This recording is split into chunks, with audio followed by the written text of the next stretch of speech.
Assalamualaikum warahmatullahi wabarakatuh. Hello students, how are you doing? Are you ready to learn English? Let's start now. Hari ini kita memasuki bab kedua atau chapter 2. Kita akan mempelajari tentang purpose clause and agreement. Karena pembahasan ini cukup panjang, maka kita akan membahas purpose clause saja hari ini. Apa arti dari purpose clause? Apakah ada yang tahu? Purpose artinya tujuan atau alasan kita melakukan sesuatu. Sedangkan clause artinya adalah part of sentence atau bagian dari kalimat yang terdiri dari subjek dan predikat.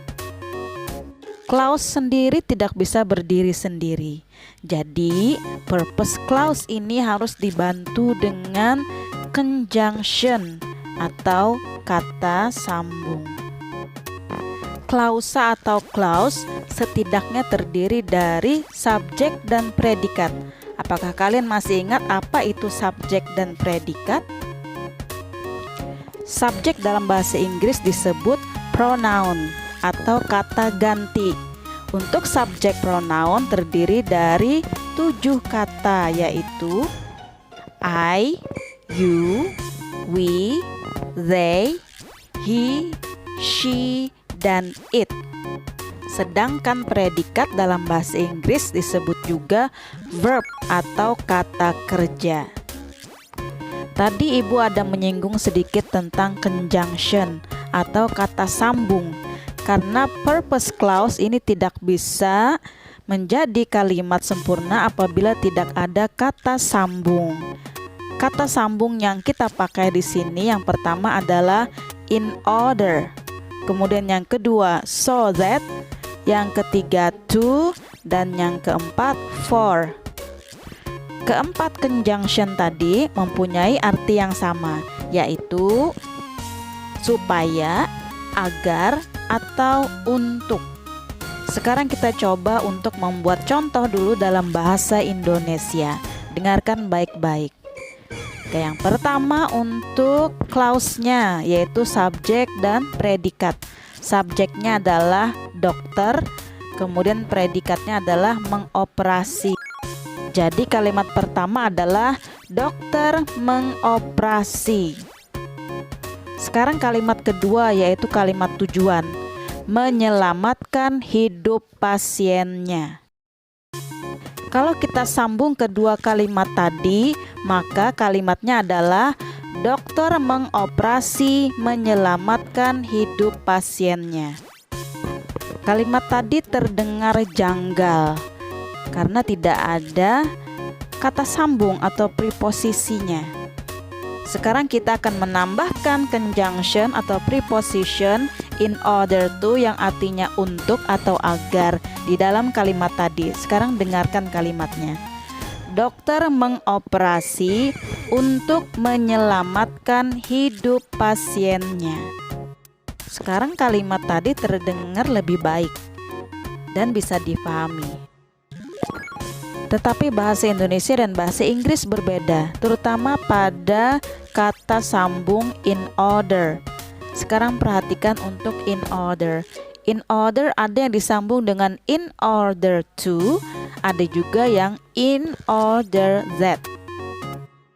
Meskipun artinya sama, tapi penggunaannya berbeda. Sekarang perhatikan yang in order to. Setelah to disambung dengan kata kerja. Contoh, the doctor operated in order to save his patient's life.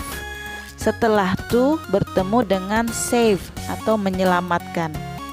Sekarang perhatikan yang menggunakan in order that. The doctor operated in order that he might save his patient's life. Setelah kata that bertemu dengan pronoun atau kata ganti atau subjek. Di situ bertemu dengan he. Sekarang kita artikan untuk kalimat pertama. The doctor operated in order to save his patient's life. Dokter mengoperasi untuk menyelamatkan hidup pasiennya. Sekarang kita terjemahkan kalimat kedua. The doctor operated in order that he might save his patient's life. Dokter mengoperasi supaya dia bisa menyelamatkan hidup pasiennya. Jadi, ketika ada tambahan to atau that, maka artinya menjadi berubah sesuai dengan kalimat penyambungnya. Yang pertama, in order to artinya untuk, yang kedua, in order that artinya supaya.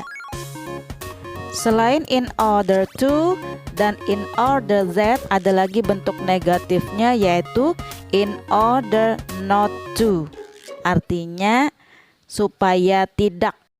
Sekarang perhatikan contoh berikut. I'm leaving now in order not to be late. Saya pergi sekarang supaya tidak terlambat.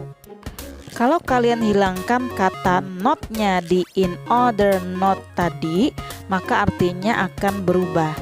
I'm leaving now in order not to be late menjadi I'm leaving now in order to be late, yang artinya saya pergi sekarang supaya terlambat.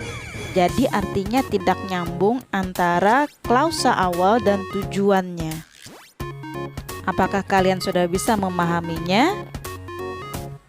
Saya rasa untuk pertemuan hari ini cukup untuk mempelajari in order to, in order that, dan in order not to. Kita akan lanjutkan pembahasan tentang so that, to, dan for pada pertemuan selanjutnya. Demikian pembahasan kali ini. Semoga kalian bisa memahaminya. Thank you for your attention. Assalamualaikum warahmatullahi wabarakatuh. See you later.